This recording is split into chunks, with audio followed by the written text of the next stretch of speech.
Garu, lakhs, Honorable these 4 MAUD lakhs, Minister, these are Sri not the YV numbers. Subbareddy Garu, Dominantly Honorable self-employed ex-MP and sections. TTD Chairman, Sri Karnam Self-employed Dharmasri sections Garu, constitute Honorable a Whip, primary Sri Botsa more Satyanarayana than Garu, Honorable Education 1.5 Minister, crore Srimati Golagani population. Harivenkata Kumari Garu, Honorable Actually Mayor of Visakhapatnam. doing well for the These economy are to do well. the ministers And accompanying through the various Chief Minister. schemes, various platforms, we've ensured that For the development of the state and thereby for the development of the people of Andhra Pradesh. Ladies and gentlemen, please join me as I welcome the Honorable Chief Minister of Andhra Pradesh, Shri Y.S. Jagan Reddy Garu.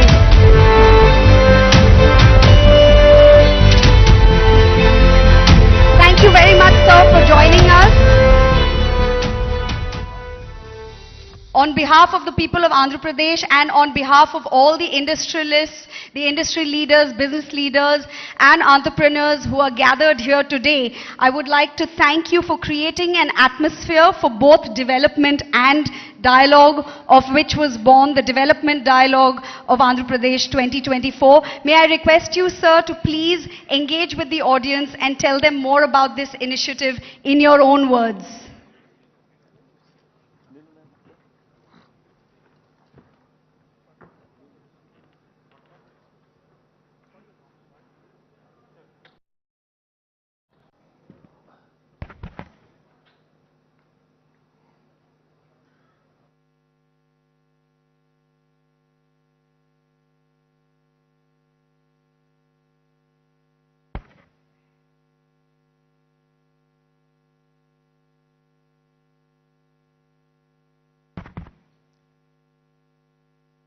distinguished industry leaders, colleagues in the state cabinet, and esteemed guests. I think koncham Telugu, koncham English, I think I'll go together. Because, target audience is just not some of the people present here. But I'd like to take this message all across the state of Andhra Pradesh. So a little bit of a mix and balance between English and Telugu would be the pitch that I would be taking. I'm happy to welcome you all to the Vision Visakha program. In fact, today all of us are gathered here to discuss about what Visakhapatnam means to all. Why does the state need Visakhapatnam? It's indeed a fact. Post bifurcation, the successor state, that is the current state of Andhra Pradesh, has rendered a more an agrarian one. In fact, if one were to compare the figures of what the average contribution of primary sector into GSDP were to be at the national level when compared to the agriculture sector, we would come across a figure of 17 to 18% at the national level. Whereas when it comes to our state, we're talking about a figure of 35%. On one side, it is a projection that we are an agrarian state. But on the other side, it poses a challenge that no state can survive with these numbers until and unless the secondary and the tertiary sectors grow. And the contribution of the primary sector, that the agriculture sector, comes down.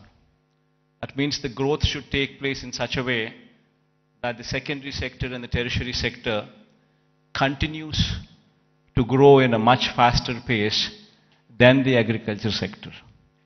only then we would be in a position to address the challenges that are posed.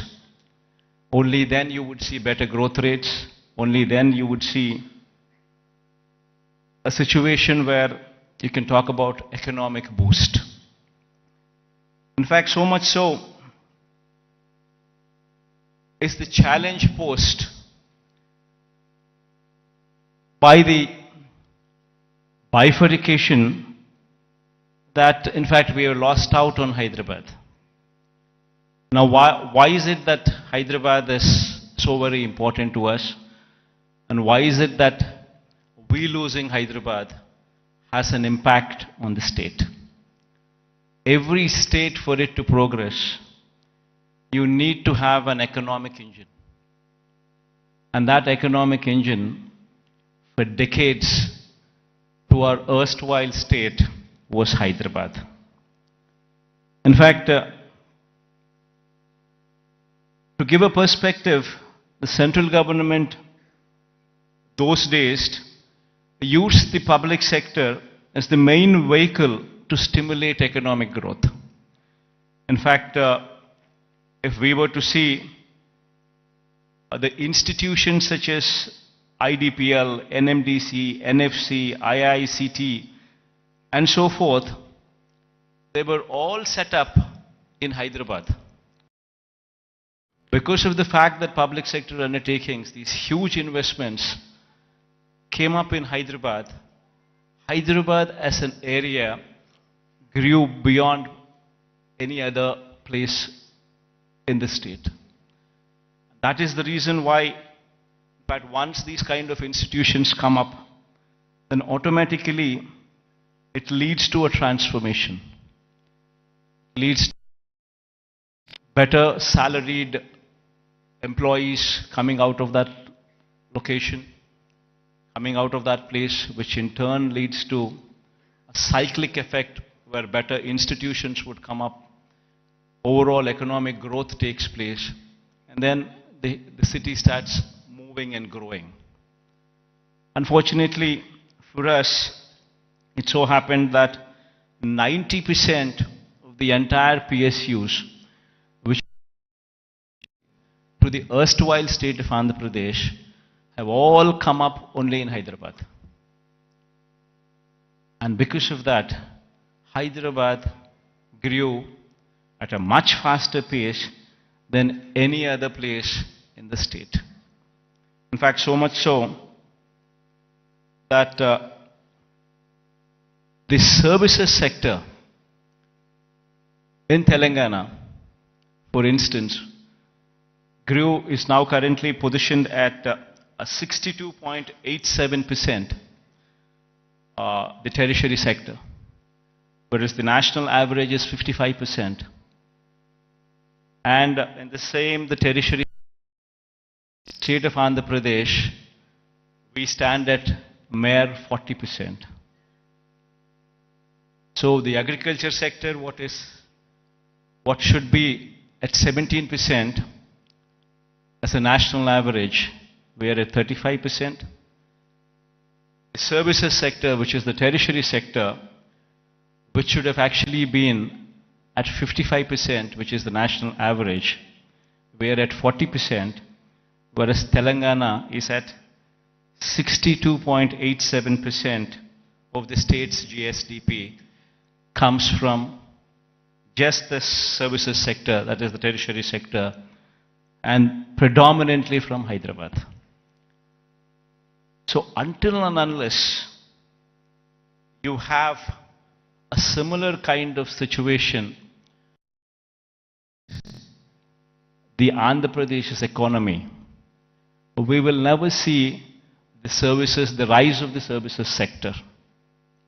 It's only the manufacturing sector that is, we are on par with the national average, which is 25%, which is the secondary sector. But there is a huge thrust that should be put in the tertiary sector, which should grow leaps and bounds, which is the services sector. And our dependence on agriculture gradually should come down per se not meaning to say that the growth should come down. The growth in agriculture sector is per se not much. You do not see the kind of numbers what you see in the services sector. So it's very important for any particular state to grow. It's very important that the secondary sector, that is the services sector, that is the tertiary sector, should grow leaps and bounds. In fact, owing to this reason, the per capita income of Andhra Pradesh, if one were to compare with Telangana, is only 2,19,518. When compared to the figures of those in Telangana, you would see 3,12,398 for the year 2022. This is the per capita income. Predominantly it is coming from Hyderabad. The reason why I'm saying this is we would have to have a balanced growth. We would have to harness the strengths that we have. We have a huge coastline of our second largest coastline, in fact, in the country. 974 kilometers of coastline. Now, this is one potential that we need to harness to ensure that we have an economy which is port-led economy, which would support the manufacturing side. While we support the manufacturing side through port-led development, developing our 974-kilometer coastline with various nodes, industrial nodes coming up closer to the ports. While we do so, we also need to strengthen our services sector, developing Visakhapatnam, developing Vizag. It's got to be a mix of both. Only then we would see this kind of growth rate. In fact, to do so, we have, in fact, the state of Andhra Pradesh, before 2019, that is before our regime had come in, the state of Andhra Pradesh exports in 4 locations. Now in this 5 years of regime, we're actually in a very advanced stage of constructing 4 more ports. In fact, at a rapid pace, the construction of the ports is going on. In fact, 16,000 and odd crores of investment is going in. We've already incurred more than close to 4,000 crores of this investment. And Ramayapatnam is one particular port where, in fact, my people are saying that going forward next month, you would actually see a ship coming into the port. So much so, in progress, one can also see if one were to visit these ports, be it Ramayapatnam port, which is going at a massive pace, be it the Machilipatnam port, which is also progressing at a very, very brisk pace. So is the progress in Kakinada also. It's a private port though, Kakinada being. And then the Mulapeta port coming up in Srikakulam is also moving at a very, very brisk pace. So 3 of them are coming up in government sector, 1 of them is coming up in the private sector. All 4 are moving in a very, very brisk pace. So what we're currently doing is developing what we had 6 ports earlier in 4 locations. We're developing. And then we're building 10 fishing harbors to support blue economy. We now currently have every 50 kilometers one travels through the coast. Every 50 kilometers you would either see a fishing harbor which is being constructed, or a port which is in existence, or one being constructed. So every 50 kilometers per se, you actually have a booster for the economy currently in the state available. We're also building 6 fish landing centers as well. And then there is a lot of focus on greenfield electronics manufacturing cluster. development of nodes which is taking place. This greenfield electronics manufacturing cluster is coming up at Koparthi and YSR district, and industrial parks in Achutapuram, Orvakallu, and Krishnapatnam. These are all several steps to ensure the development is more balanced across the state. In fact, as I've said, as I've been speaking, such is the proactive nature of the government, and such is the conducive business-friendly environment prevalent in the state, that consistently for the past 3 years, in the category of ease of doing business, the state is rated number 1. This is one major achievement that the state can boast about, trying to showcase that we per se are very friendly to environment, very friendly to industrialists. Now, having said that, it has attracted almost 13 lakh crores in the Global Investors Summit, which we concluded last year.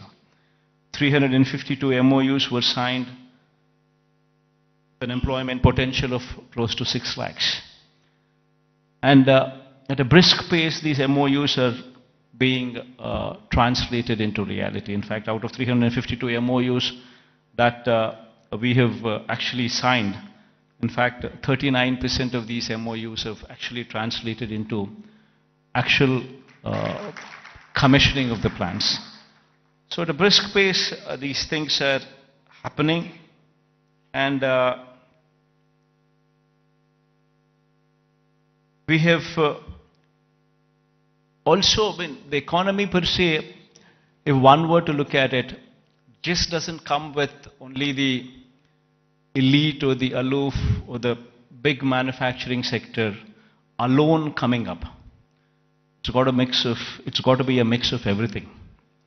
In fact, so much so that I would say that the state government has implemented in these 5 years several welfare programs, orienting them towards sustainable self-employment.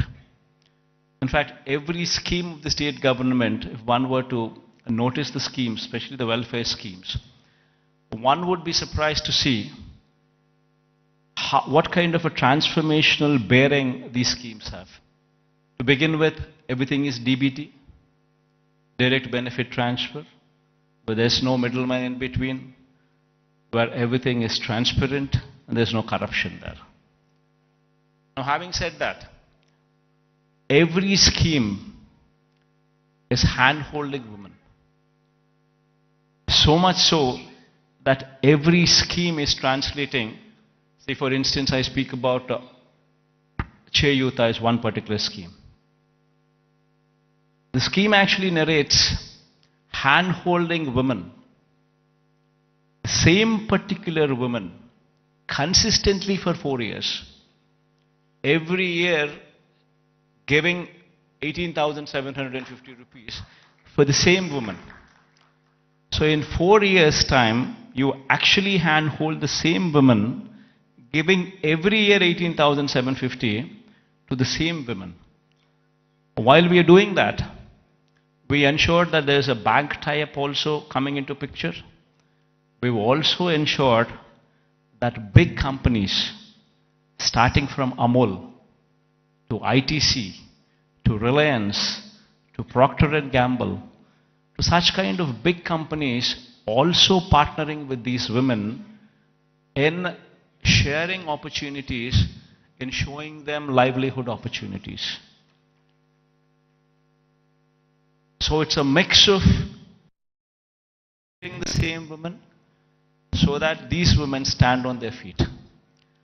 Likewise, if one were to see every scheme that the state government has been undertaking in these 5 years, every scheme is a combination of livelihood opportunities, either to either provided to strengthen the current existing livelihood opportunities or to create new ones. In fact, if one were to actually look at how the employment cycle goes, most of the employment cycle doesn't come from government employment. Government employment per se, before we had come in, probably we had 4 lakh jobs in government sector. And probably government being very proactive in actually providing for jobs could actually create another 2 lakh jobs, which is actually very high. Before we had come in, we had 4 lakhs for decades. And after we had come in, we actually created 50% more jobs in government sector. But that is where it can end. It cannot go beyond that. You're talking about 4 lakhs being to 6 lakhs. Then per se, the big industrialists also, when we were to speak of, if we were to speak of, if one were to see the translation of opportunities of jobs actually created per se for investment that is actually put in, would probably translate to probably 1 crore of investment translating into one particular job. Not much. Maybe adding to another 2 or 3 lakhs, not beyond that. The major contribution comes from 3 other sectors. One is agriculture, which actually constitutes 62% of the workforce. Now what we have done is support agriculture, where in fact the best part in agriculture is, the challenging part in agriculture is, even though the fact still remains that 62% of the population depend on agriculture, the fact is 50% of the land holding is less than 1.25 acres, that is half hectare. If one were to translate this land holding into, for calculation's sake, as to up to 1 hectare, if one were to take into consideration, then you're talking about 70% of the land holding is within 1 hectare. We have very small and marginal farmers, and if these small and marginal do not make money, the economy is shattered. What we did, what we could actually do, is come up with those initiatives to handhold farmers through RBKs, setting up of Raitu Bharosa Kendras, where every village has one, where you have an agricultural graduate sitting in those villages, in those RBKs, where everything from seed to sale of crop is handheld through these RBKs. And with such kind of micromanagement, also incentivizing farmers with production incentives as well, that farming sector could survive. This is one major sector which actually comes to give you a support for the employment. Then the other major sector, which is another sector which actually supports, is MSME. MSME is also, if one were to speak of, talking about if industries, mega industries, big industries constitute maybe 3 lakh, 4 lakh jobs, you're talking about MSMEs which actually constitute more than 30 lakh jobs. There per se, the employability rate is more. Every MSME is small, but yet employs more number of people when conversion ratio takes place from investment perspective. But these 30 lakhs, these 3 lakhs, these 4 lakhs, these are not the numbers. Dominantly self-employed sections. Self-employed sections constitute a primary more than 1.5 crore population, which actually doing well for the economy to do well. And through various schemes, various platforms, we've ensured that these self-employed sections are handheld, given support through various schemes. You know, I'll give you an example. Before we had come in, we were talking about self-help groups, which actually constitute more than 1 crore of women. Before we had come in, these self-help groups had an NPA and outstanding loans to the extent of 18%. Today, the same self-help groups, the outstanding loans and the NPAs, if one were to look at in this sector now, it is just 0.3%. And 1 crore of women livelihoods are dependent on that. Same if one were to see the same thing, every scheme like Vahana Mitra, which talks about self-employed sections who actually are driving the cabs, or actually driving the autos. If economy there fails, the entire state fails. We're talking about barbers. We're talking about so many sections running into lakhs, and together running into crores, which actually have been supported so as to render phenomenal growth rate. In fact, when we had come in 2018-19, our state was figuring probably the least among the states in growth rate, in GSDP growth rates. The last year numbers, if one were to say, we are figuring in top 5 states in the country. If GSDP growth rate were to be figured in. Similarly, every initiative that we've taken in supporting every sector, the MSMEs for instance, our state can boast about that we had ensured that timely MSME incentives were given even during the times of COVID. That actually protected the MSME sector, so much so that today the kind of growth that we have seen in MSE sectors was so unprecedented in the state of Andhra Pradesh. In fact, the reasons have resulted in the state's manufacturing GVA, when viewed as a percentage of India's manufacturing GVA, increasing to 4% during 2019 to 24 from the corresponding figure of 2.9% during 2014 to 19. That was the previous regime. That is the kind of GVA contribution. State's manufacturing GVA to a percentage of India's manufacturing GVA, if one were to compare. We're actually contributing 4% now versus in the previous regime, contributing to only 2.9% in those days. As I've said,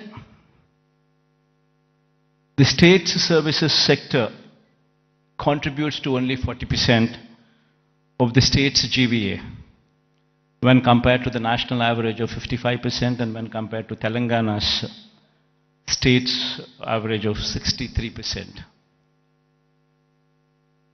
Now, this is a position that was occasioned by the state's bifurcation that has deprived Andhra Pradesh of Hyderabad city and the economic benefits associated with it.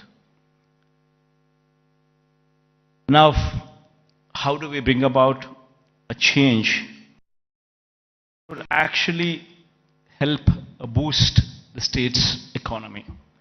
Now, what do we do about VISAKH?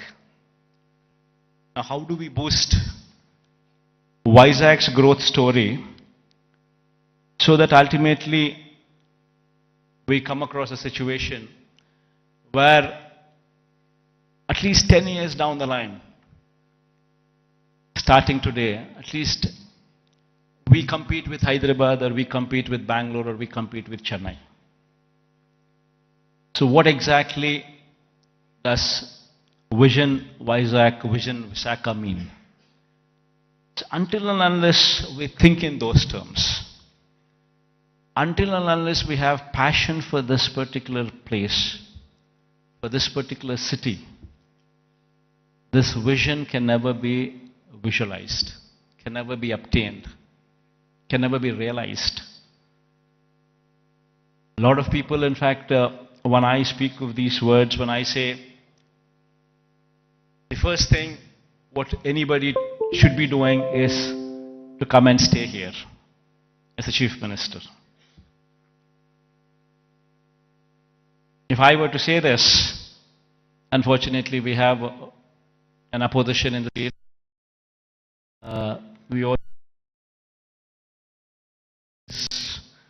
and also a negative media with vested interests who support the opposition.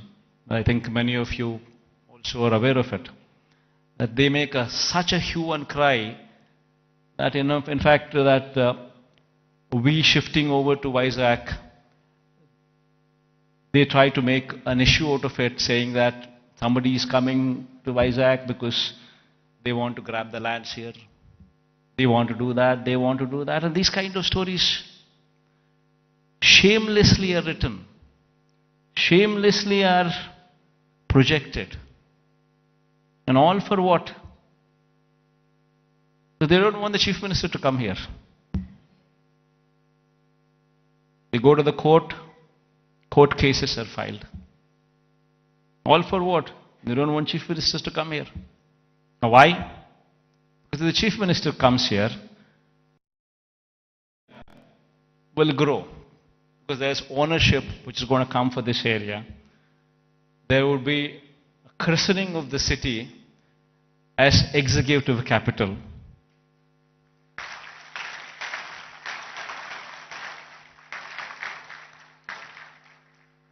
So they don't want the chief minister to come here because they have vested interests elsewhere. They bought land before the capital could be announced elsewhere. Thousands of acres in private hands, Benami lands. And they're all scared. The moment this becomes the executive capital, the land rates there would further plunge. And because of this vested interest, today, Vizag has taken the beating. So going forward, I'm here to assure everybody here that there would be changes. Because this is inevitable. If one were to compete with Hyderabad, compete with Chennai, compete with Bangalore, it's very important that Vizag becomes the economic growth engine.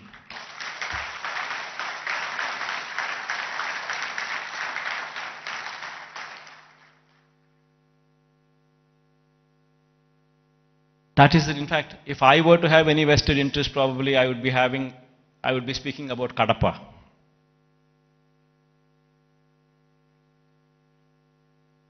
See, for me, the state is ours, to everyone here. And one in my place should think in terms of what is good for the next generation. How would we want our children to be positioned?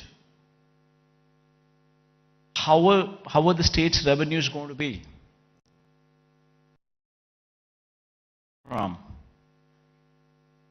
And how exactly can we boost these revenues to support the growth of Andhra Pradesh? If we do not think like this in terms of growth for Vizag, then who would think? If the vision of the leader is wrong, if the vision of the leader is negative, then Vizag today, unfortunately, only person standing for Visakhapatnam as executive capital is only me.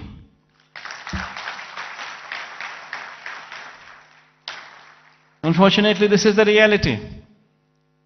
Fighting against the entire opposition,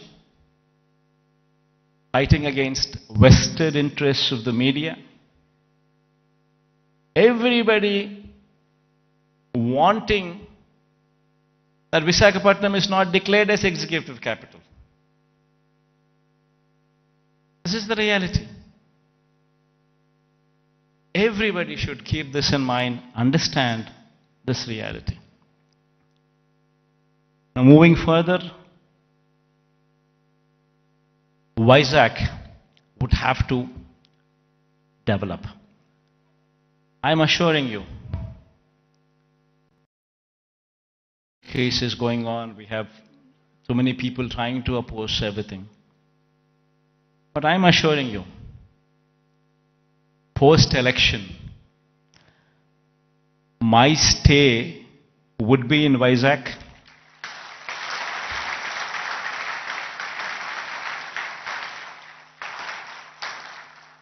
In fact, my swearing-in ceremony also would be in Vizag.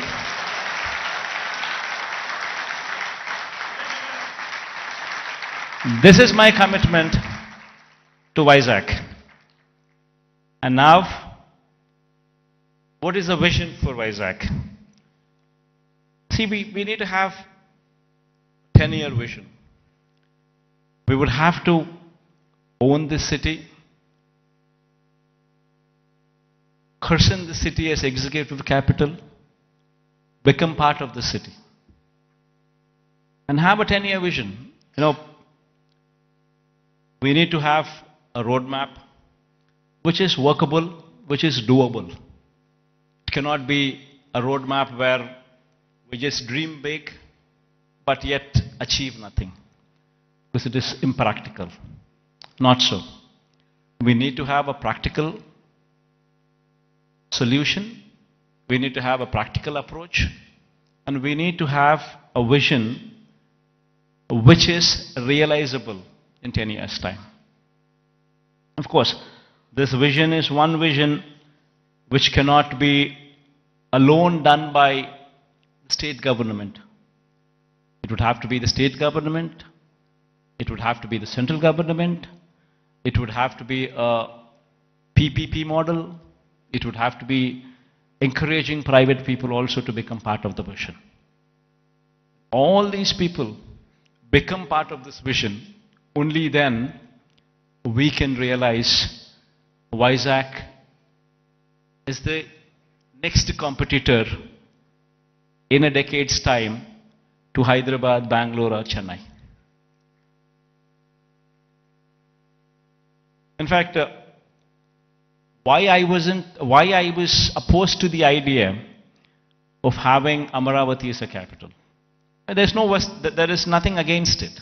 In fact, I'm one person who advocates the view that Amaravati should also have a legislative capital. In fact, I'm also one person who advocates the view that Kurnool should also have a judicial capital. Nothing against it. But then, the fact of the matter is, Amaravati is on a virgin land. 50,000 acres of barren land. Nothing there.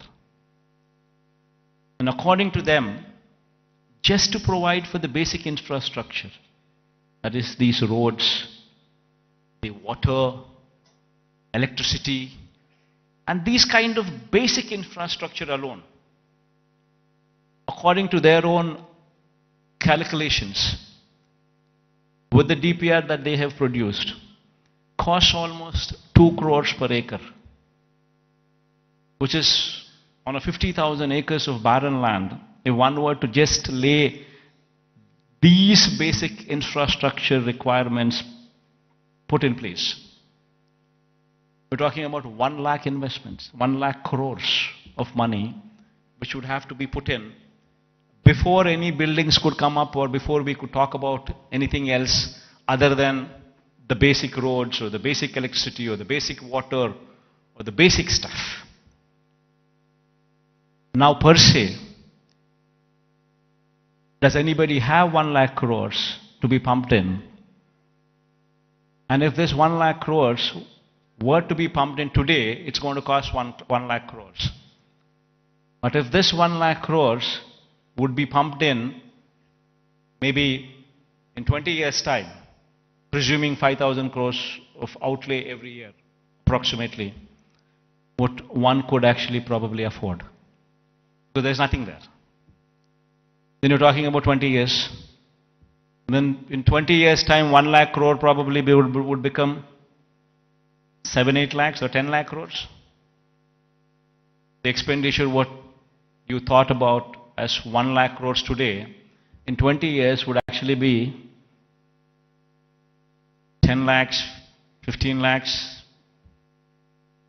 Probably the net present value calculations of probably 1 lakh crores 20 years down the line would probably be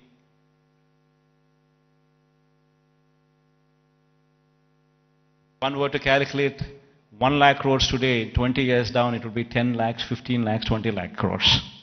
And which is going to be a dream chasing. You would never be anywhere. That is the reason why I say I'm nothing against it. It's only something that we can't do it. Whereas here in Vizag, we have a place which already has this basic infrastructure. We already have roads. We already have good roads. We already have electricity, good electricity. We have good water connections. We have good everything. Basic infrastructure is already put in place. So all what we need to do is give in that finishing touches. Just give it a little bit of finishing touches, and it would transform into something much, much, much bigger. And what are those finishing touches that we need to give? An iconic secretariat. The moment we shift here and christen it as executive capital, you obviously would have the entire employees also come and station here, for which a secretariat building. Why construct an ordinary secretariat building? Construct something iconic, which would stand out, which would attract the entire country to see. An iconic secretariat, an iconic convention center. People talk about one of Geo Convention Center. The latest, the biggest, the best. These are the names that they give.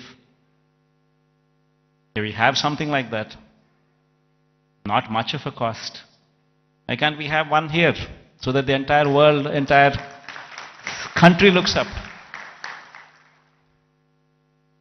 Iconic stadium. There's one in Ahmedabad. Investment is probably 800 crores, 1,000 crores. Not much of an investment. But the entire country talks about it. Entire country talks about that stadium. And whensoever a match is played between the countries, that stadium is glorified. It is spoken about by the entire country. Entire world sees that stadium.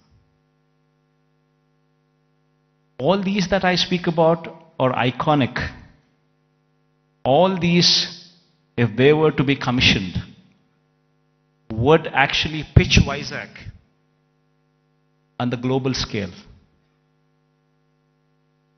Would draw eyeballs, not only of the country, but the whole world, to actually look at Vizag.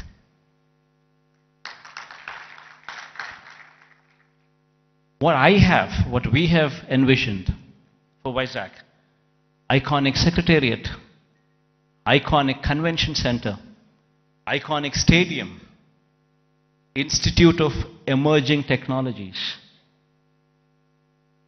One beautiful institute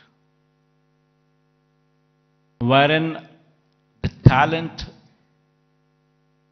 for any emerging technologies is tutored here. If our students could be given that kind of skills, tutored here, this would be positioned as something else. We have the Bhogapuram International Airport coming up. At a very brisk pace, the work is happening. And within the next 15 months or 18 months, this project would actually see the light of the day. It's moving at a very brisk pace. Then connectivity to the Bhogapuram International Airport.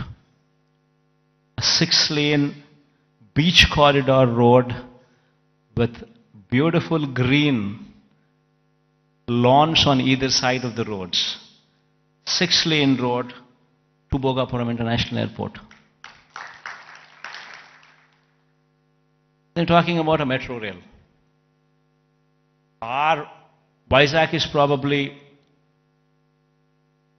the only metro, I guess, which does not have a metro rail.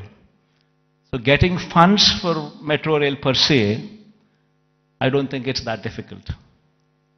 Because it might cost another 40, but 60% of the funding comes in PPP model by the developer. Another 40% is to be shared by central and the state government. Central shares 20%, state shares 20% of the 14,000 crore investment. Of course, we are pushing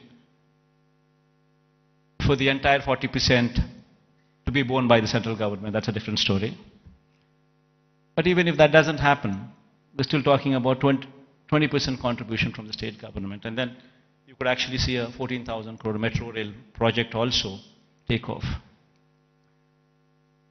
Then we're building a Molapet port in Srikakulam. Within the next 1 year, the port will start functioning. And we have Vizag, Bhogapuram International Airport, which is 30 kilometers from the airport. And then from there, the Molapet port is just another 110 kilometers or so. So you have entire corridor from Vizag International Airport and then Molapet port. A horizontal growth corridor which could take off, which already has an existing national highway, I think 6-lane or 8-lane highway. It's already, the works are at a brisk pace. Then you have a data center with a submarine cable which is coming from Singapore. A data center, Adani is doing it.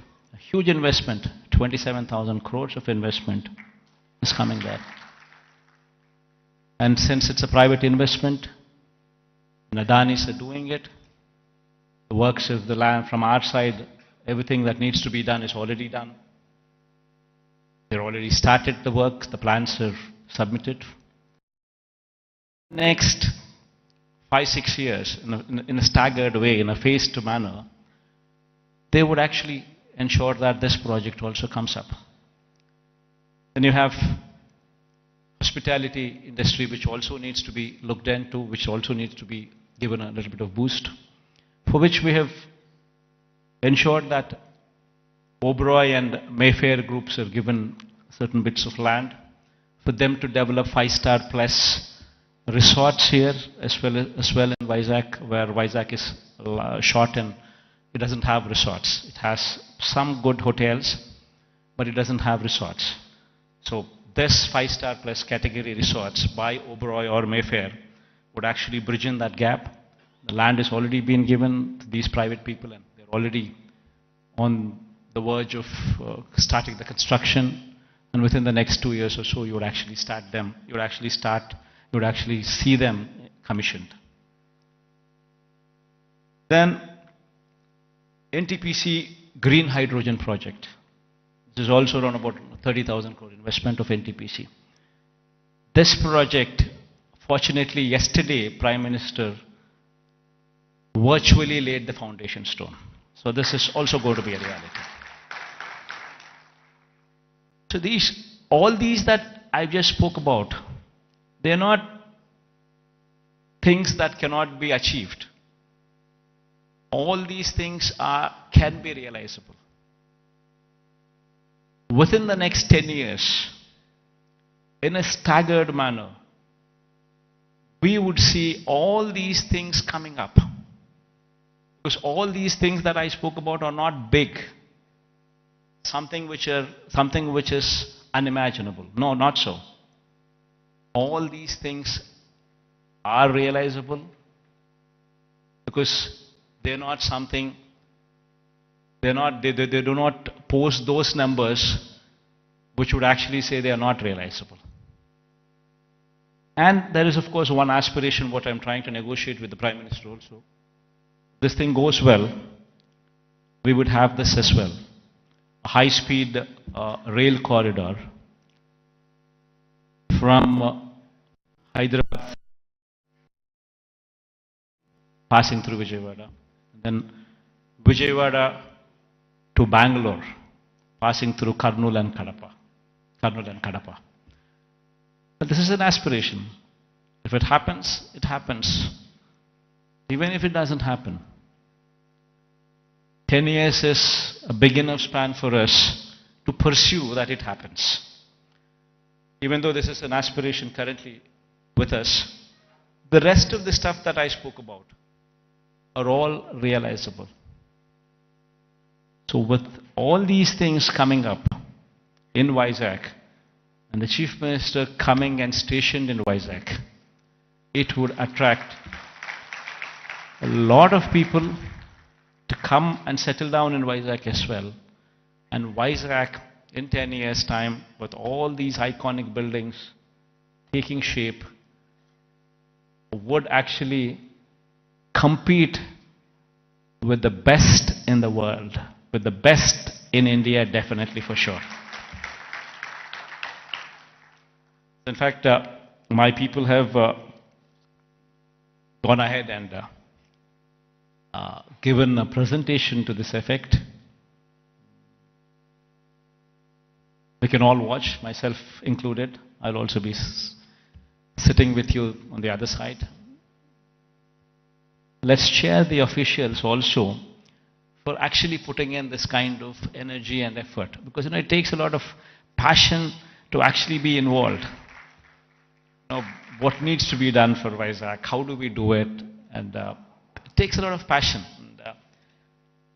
In fact, when I was asked to come here, I said fine, because looking at their passion, I wanted to encourage them as well.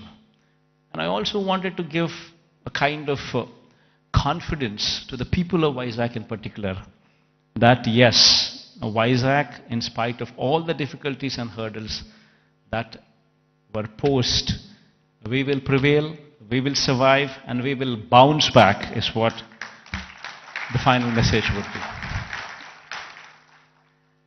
Thank you all for patient hearing. I hope that we all share this dream and it will be realized at the earliest. Because I can't repeat the whole thing in Telugu. I tried, but then I thought again I'll deviate. Maybe some other occasion in Telugu. Maybe some other occasion in Telugu I would do so.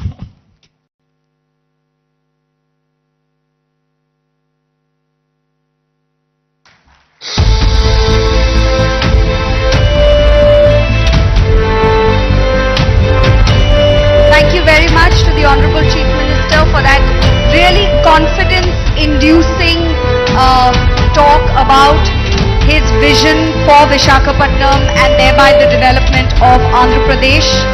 Truly, truly confidence-inducing. Very, very inspiring. Thank you very much, sir, for the confidence-inducing talk on your vision for Andhra Pradesh. And thank you for joining the audience. It's a privilege for all of us that you will be watching the AV with them. I would now like to call upon Sri Lakshmi ma'am, Special Chief Secretary, Department of Municipal Administration and Urban Development, Government of Andhra Pradesh, to please come on to the dais and make the big announcement of the day and launch the AV.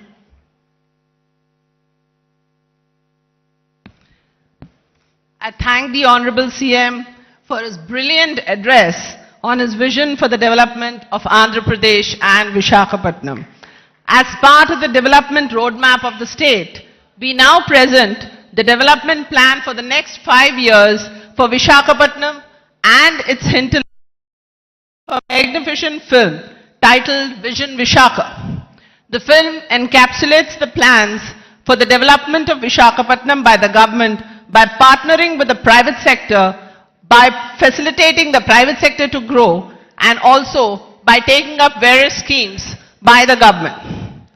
Honorable Chief Minister and august members of the audience, I now present to you Vision Visakha.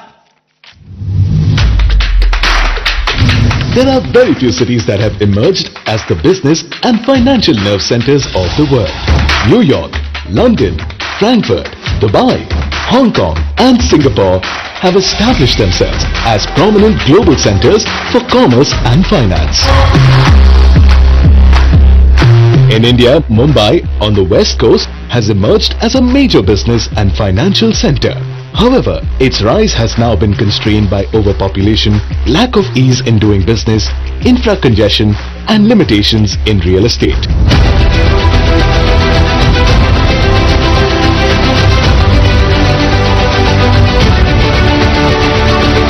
Located on the east coast of Andhra Pradesh, Visakhapatnam now holds the potential to compete with some of the best cities in the world in developing, innovation and natural scenic wonders. Rightly assessing the potential of Visakhapatnam to become a global cosmopolitan city and the enormous opportunities for it, Andhra Pradesh Chief Minister Shri Y.S. Jagan Reddy has conceived the outstanding Vision Visakha. Vision Visakha aims to support Visakhapatnam as a home for high-class infrastructure, commercial activity, positive environment, sustainability and natural scenic beauty to go on to become a leading financial, fintech and artificial intelligence hub in the country and in the world. Spanning the next 5 years, this magnificent plan for Visakha has been chalked out with an approximate budget of 1,05,000 crores. The vision recognizes that the future of Visakhapatnam is predominantly linked to major sectors such as industry, port, trade, tourism, health, knowledge, circular and resilient economy and an aerotropolis. Infrastructure will be developed in 5 categories: connectivity, industrial landscape, urban planning and city infrastructure, livability and social infrastructure, sustainability and climate resilience. The allocated percentages for these have been clearly mentioned in the vision. These investments are estimated to create more than 10 lakh jobs and employment opportunities in Visakhapatnam during this period.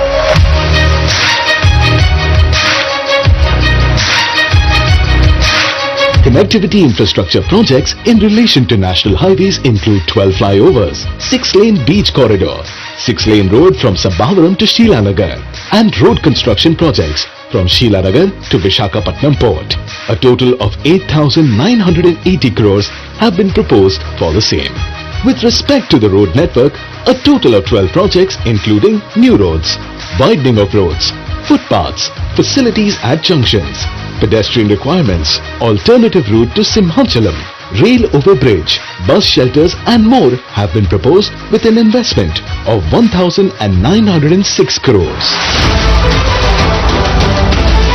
Freight corridors and railway zone includes new South Coast Railway Zone and freight corridor from Sontiam to Simhachalam that will be undertaken at a cost of 196 crores. 14,309 crore rupees have been dedicated for the Visakhapatnam Metro Rail project. To secure a solid connection between Visakhapatnam and the world, Shri Y.S. Jagan Reddy has laid the foundation stone for Bhogapuram Airport with a budget of 4,727 crores.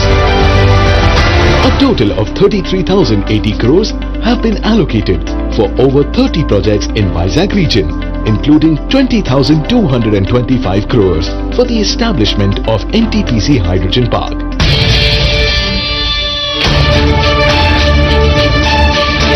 to develop Visakhapatnam as an IT hub, an integrated data center park. IT, ITES and Infosys Development Center have been proposed at Visakhapatnam Tech Park with a budget of 25,025 crores. Through these, the Honorable Chief Minister hopes to provide direct and indirect employment to around 5 lakh people. Foreseeing the need for uninterrupted power supply to attract investments, Shri Y.S. Jagan Mohan Reddy allocated 3,166 crores for various electricity projects in Visakha Vision.